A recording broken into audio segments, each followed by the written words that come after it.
नीट paper फुटी प्रकरणी निपक्षपातीपणे तपास होऊन सर्व दोषी व्यक्तींवर कठोर कारवाई करण्यात यावी अशा आशयाची मागणी professional teachers association Maharashtra Dhule शाखेतर्फे करण्यात आली आहे।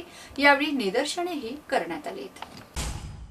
याप्रसंगी प्राध्यापक डॉक्टर संजय कदम, चंदू लोहार, शशिकांत देवरे, विजय जाधव, रवींद्र चौधरी, चंद्रकांत शिंपी, चंद्रशेखर पवार, संतोष बाविस्कर, अभिजित सणेर, गिरीश साळुंखे, नरेंद्र महाले, दीपक सोनवणे, डॉक्टर विलास बडगुजर, प्राध्यापक रोशन जाधव, कविता बोरसे, प्रशांत पाटील आदी मोठ्या संख्येने उपस्थित होते।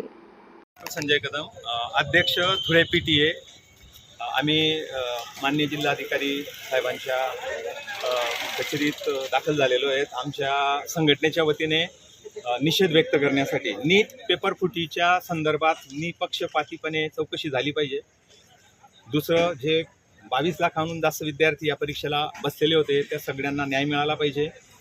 NTA सारख्या भ्रष्ट एजन्सीला बरखास्त करून एक चांगली न्यायिक व्यवस्था असलेली आणि उत्तरदायी अशी एक एजन्सी त्यासाठी नेमण्यात आली पाहिजे अशी आमची मागणी आहे।